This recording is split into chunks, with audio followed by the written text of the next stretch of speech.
Halo Bapau asli Indonesia.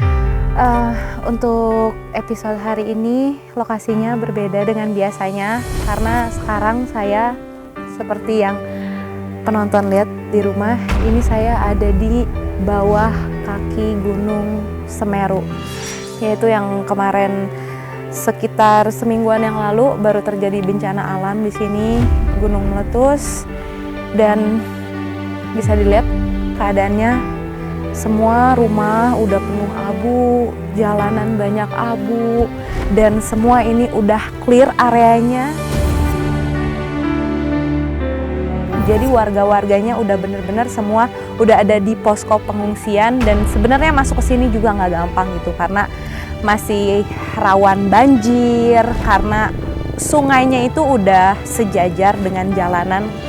Banyak abu yang masuk ke sana, banyak lumpur yang masuk ke sana, dan bisa dilihat di sebelah sana juga.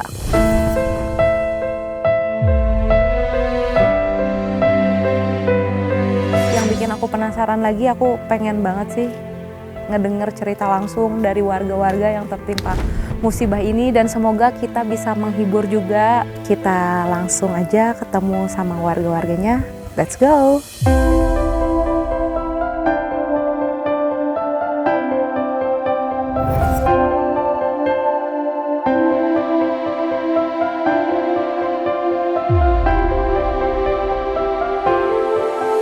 Saya sekarang lagi ada di masjid.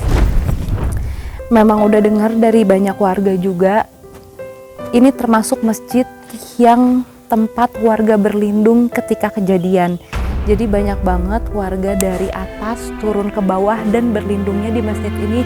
Dan semuanya yang berlindung di masjid ini alhamdulillahnya selamat.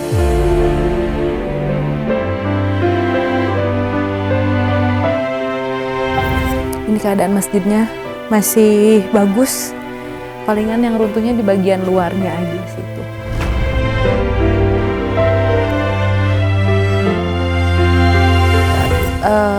Tadi tuh saya sempat ngobrol sama warga juga ya. Masjid ini banyak banget warga yang berlindung di sini. Banyak. Tahu gak masnya kira-kira berapa warga? Kurang tahu ya, pokoknya di sini warga di sini kan banyak rumah. Ini kebanyakan larinya ke sini. Banyak banget, dan banyak. semuanya pada selamat di sini, berlindung di sini.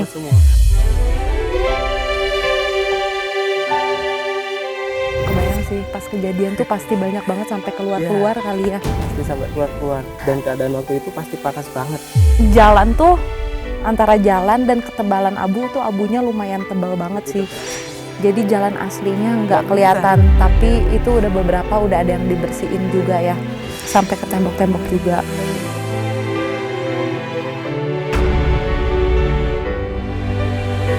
Nah, Mas, yang aku penasaran lagi itu H+2, H+3.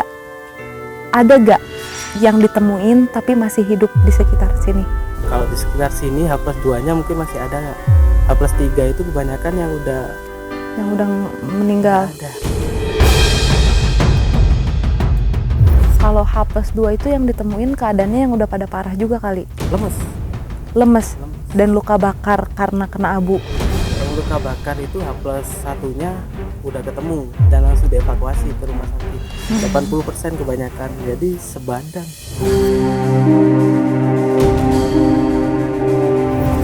Dan tadi aku juga sempat dengar, jadi H+1 itu warga kebanyakan nyari keluarganya.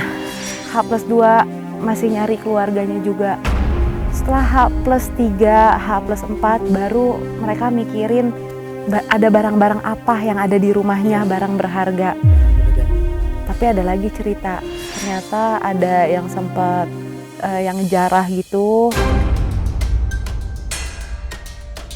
Jadi banyak juga warga yang kehilangan barang-barang berharganya, uangnya banyak yang hilang. Jadi memang kayak ada orang-orang yang memanfaatkan situasi.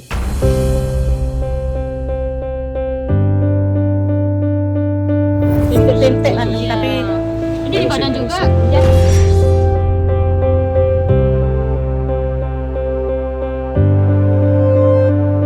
Iya, sekarang kita udah nyampe rumahnya Mas Zain yang nganter kita tadi ke Curah Kobokan. Kebetulan di rumah Mas Zain itu ada relawan medis ya. Berarti relawan medis ini yang bantu korban-korban yang luka, mungkin dari luka bakar gitu ya. Fungsi-fungsi. Hai, selamat sore. Ini lagi, ini di sini obat-obatannya ada vitamin C, ada obat mata. Ini obat mata lumayan banyak. Kenapa matanya banyak yang merah-merah karena kena abu? Iya sih, Kak. banyak juga pasien yang matanya sakit.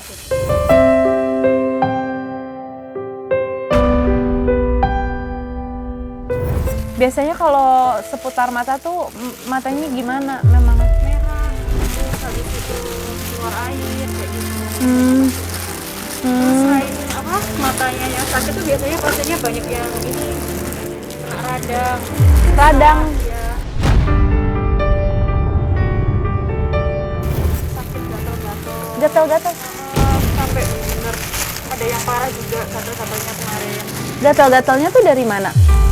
Karena kan dari selain abu juga ada banjir, ada desa yang kebanjiran Kemarin juga juga. ada banjir Benar. juga. Jadi banyak banget anak-anak yang gatal-gatal gitu Kak. Dari airnya. Iya, dari Ya, airnya. gatal-gatal selama diare. Oh. Ini boleh aku coba sambil bantu packingin ya? Boleh, boleh. Nah, ini tuh packing apa aja biasanya yang di packingin? Ini obat-obatan yang bisa langsung diserahin ke korban. Iya. Iya.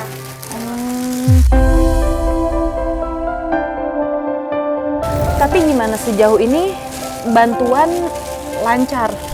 Iya, alhamdulillah. Alhamdulillah lancar ya. Alhamdulillah. Jadi aku juga sempat dengar, jadi katanya memang bantuan makanan tuh banyak gitu ya. Jadi kalian berinisiatif untuk bikin bantuan lebih melengkapi untuk permedisan kayak gini ya? Betul. Iya, dari kemarin juga kita dapat pasien ibu hamil juga. Jadi ya kita periksa ibu hamilnya juga. Sampai ngasih vitaminnya gitu. Terus habis itu mulai kasih edukasi gimana ibunya nanti tanda-tanda persalinan karena kemarin Ada yang hamilnya udah Ya, mau bersalin. udah ada yang mau bersalin 9 bulan. Nah, kalau di situ packingin makanan ya? Iya, tidak hanya makanan juga ini ada kayak alat mandi juga. Jadi yang gimana? Oh, ada alat mandi juga. Oh iya benar-benar. Nggak hanya makanan sama obat aja. Hah? Kita ini kayak gini. Oh, ada sisir juga. Apa tadi aku penasaran, kalau di posko itu kegiatannya ngapain aja? Kalau di posko sih biasanya kita tetap Iya, yang utama kita pemeriksaan kesehatan, Mm-mm. yang door to door. Jadi setelah pemeriksaan mungkin kita tanya kebutuhannya apa, kita bawa sembako ini. kita udah ngasih sembako, terus ada pakaian yang baru juga untuk balita, bubur, susu.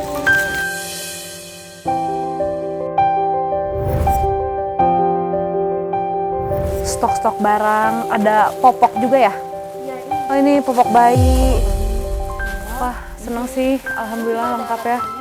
Oh iya. Ini dia buat anak bayi. Oh, gemes banget nih. Ada yang untuk balita, sabunnya juga lengkap. Oh iya, ada rautannya.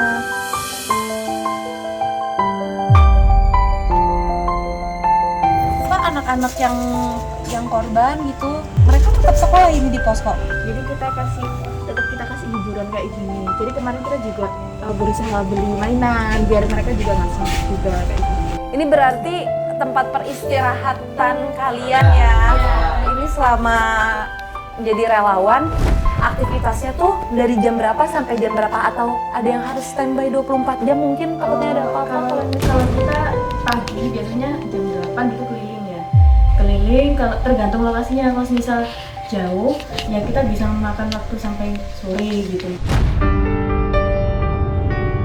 Nah, sejauh ini yang kalian sempat lihat gitu ya, ada gak sih kayak yang parah gitu lukanya yang kalian lihat di pos?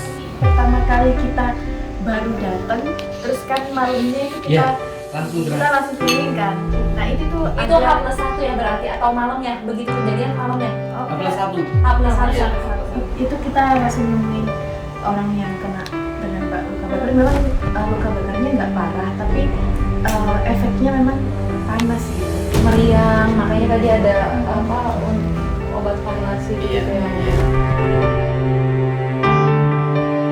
Ada gak sih kayak korban tuh yang misalkan kalian udah obatin gitu, makin kesini tuh makin hari nggak sembuh-sembuh atau makin parah? Ada nggak yang mungkin trauma sih, trauma. Jadi trauma itu bukan cuma ke orang dewasa, ada juga anak kecil yang kayak orang tuanya tuh udah nggak ada semua. Mungkin ya udah tersebar juga ya di sosmed ya cerita Mbak Rumi itu, dia yang apa meluk ibunya. Kalau dari Masnya sendiri, versi Masnya yang Mas tahu gitu yang ada di sini, gimana ceritanya Mas? Intinya itu dia ibunya itu udah sepuh. Sepuh itu artinya udah tua. Jadi mau ninggal ibunya pas ada awan panas sudah gembel itu nggak tega mungkin. Jadi pas itu ibunya pas kejadian dipeluk.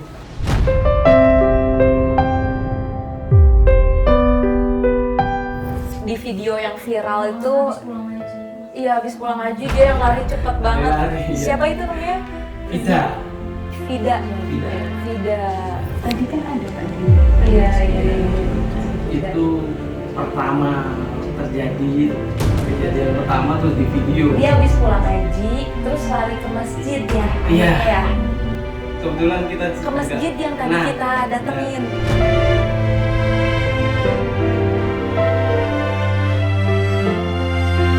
Pasti banyak banget ceritanya. Aku aja baru sehari di sini tapi banyak hikmah yang bisa diambil, cerita yang bisa menginspirasi kita.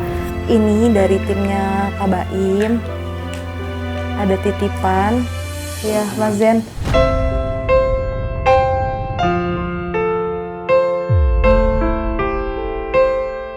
Terima kasih banyak. Sama-sama, terima Terima kasih. kasih banyak. Pokoknya semoga semuanya dilancarin. Amin.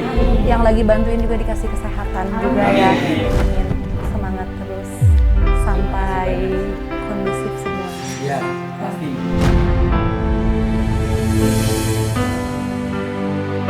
Oke, ya udah kalau gitu saya pamit dulu ya. Terima kasih dan semoga selalu dalam lindungan. Mari.